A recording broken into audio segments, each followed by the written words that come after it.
Careful what you wish for, lest it become true, like becoming president of the United States. And that's one of the beauties of this nation, the ability to rise to the highest levels of power from modest beginnings, especially if you have the capacity to be a shameless liar because you're a narcissistic, power-hungry status climber like Joe Biden has always been. With a lot of hard work and an equal amount of grift, almost anyone can become president, as long as you were born in this country and not in Kenya like Obama was, according to Trump. At the same time, the great thing about Biden's farewell speech is it proves our nation is still a democracy, or a constitutional democratic republic to be precise. At the very least, we're not a dictatorship, at least not yet, because that's one of the other beauties of this country. No matter how narcissistic and power-hungry it takes to become president, no one gets to overthrow our government so easily. Trump couldn't pull it off on January 6, 2021, and neither has Joe Biden nor the elitist managerial class that is the Democrat Party machine and all their major donors who fund so many of their terrible economic policy ideas, ironically enough. They couldn't take over the country either, no matter how much they have gaslit and outright lied to the American public that Joe Biden was as fit as an Olympic gymnast and as sharp as a razor when it came to his ability to lead the nation. And I spoke already about my experience with him, and just to answer your question, I've spent countless hours with this president, whether in the Oval Office or on the road, and I have to say, he's sharp, he's engaged, he pushes us for information. Like emails at like 2 o'clock in the morning, or is there any sort of, like, I think it's sort of a finer point on what it is exactly that you see that somehow isn't, coming across to the rest of the American people? Look, I think the fact that when he meets with his team, when he meets with staff, he is, as I said, incredibly engaged, as I said, very sharp, and ask us back and forth. We go back and forth on whatever information, whatever is maybe the news of the day that's on his mind. You liar. This is why for anyone who feels sorry for Joe Biden because he reminds them of a doddering grandparent with early signs of cognitive decline, you needn't feel too bad. Back when Joe Biden was quite clear-headed, he didn't take kindly to others, especially anyone who questioned him on anything. Question: what law school did you attend, and where did you place in that class? And the other question is, could you quickly? I think I probably have a much higher IQ than you do. I suspect. I went to law school on a full academic scholarship, the only one in my class to have a full academic scholarship. But ultimately, Frank, this country needs a leader, and leaders change attitudes about people. I didn't say you were doing anything wrong. You said I set up my son to work in an oil company. Isn't that what you said? Get your words straight, Jack. That's what I hear on MSNBC. You don't hear that in MSNBC. You did not hear that. But you heard. Look, okay, I'm not going to get in an argument with you, man. No, I don't want to. Well, yeah, you do. But look, Pat, look, here's the deal. Here's the deal. It looks like you don't have any more backbone than Trump does.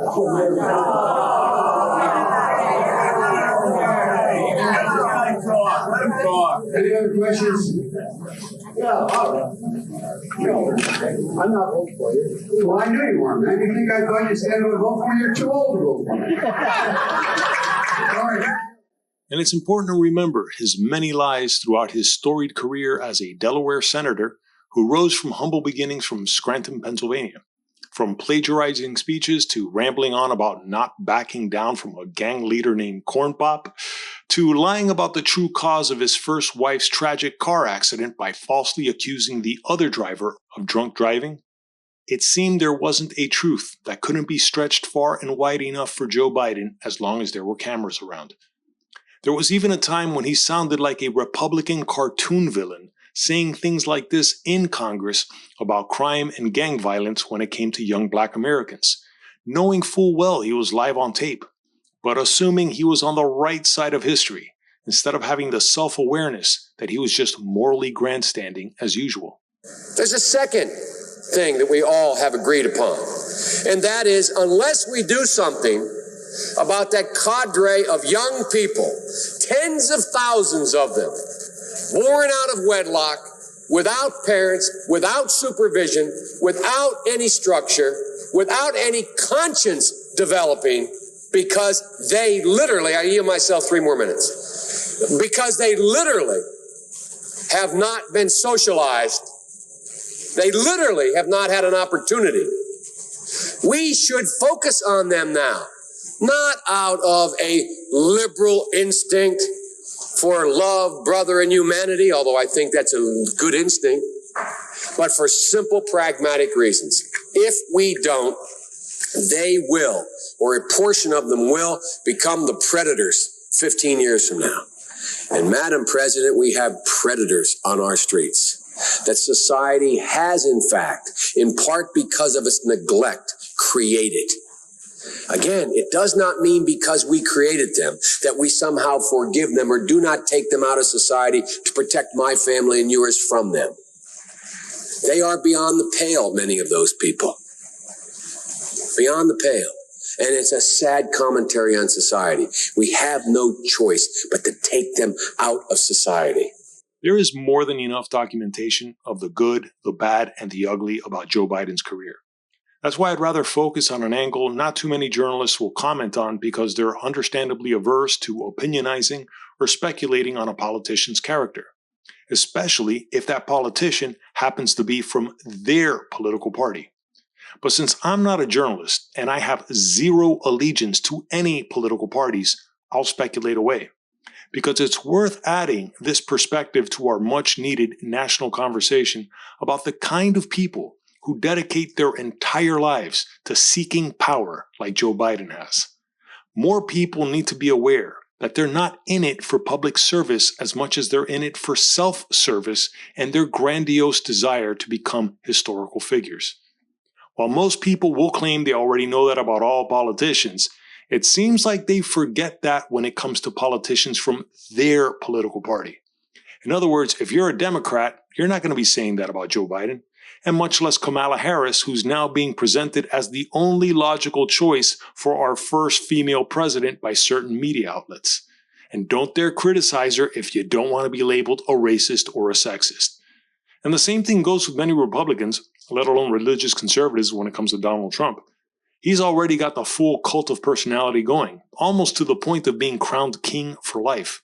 People need to remember that regardless of whether they're progressive Democrats claiming to represent the working class, or conservative Republicans defending true liberal values such as freedom from government, career politicians from either party almost always give government a bad name, causing many of us to distrust the process which is inevitably relevant to our lives. And it's a special breed of human that dedicates their lives to career politicking, to glad-handing, kissing babies, and fundraising more so than actually solving problems that people voted for them to solve once and for all. While there is no evidence of karma that ensures what goes around comes around, there is the inescapable fact that you reap what you sow. And for glory hounds like Joe Biden, who spent their lives chasing not just the limelight, but the status and all the classic Corvettes and classified files they can hoard in their garage by the end of their lives, reaping what you sow doesn't always work out how you dreamed it would, let alone how your actions would affect millions of people. Because there's so many aspects of life beyond our control that not even being president of the United States, one of the most powerful leaders of the free world, will guarantee things will work out your way. And that's how you can find yourself wondering, what the hell were you just talking about as you realize you're in a presidential debate and you're the incumbent president and you've just handed your opponent, a former president, all he needed to disparage your life's work for the world to see in a moment like this. President Biden, a record number of migrants have illegally crossed the southern border on your watch. Overwhelming border states and overburdening cities such as New York and Chicago, and in some cases causing real safety and security concerns. Given that, why should voters trust you to solve this crisis?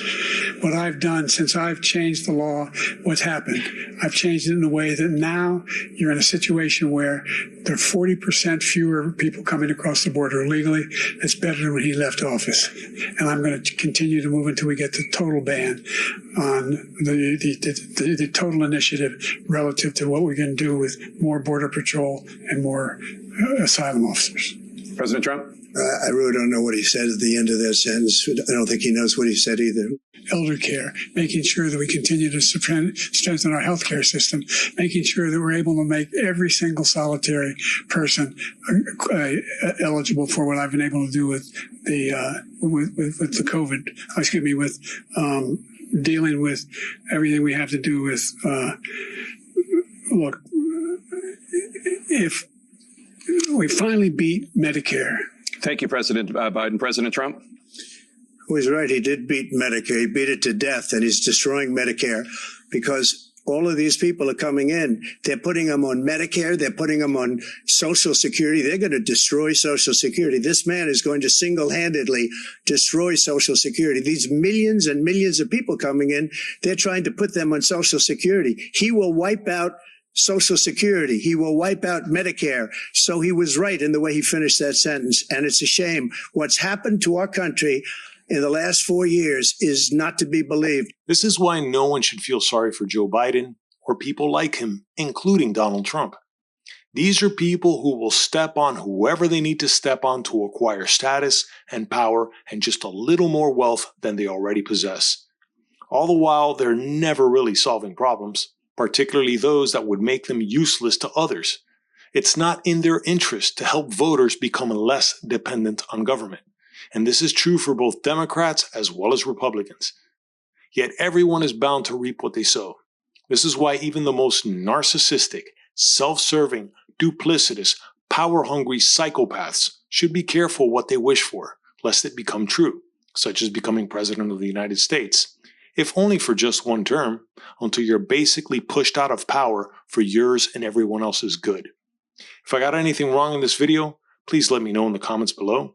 But if you enjoyed this video, give it a like, subscribe to the channel, hit the notification bell for upcoming videos, and check out the links below for my original art and merchandise, and thanks for watching.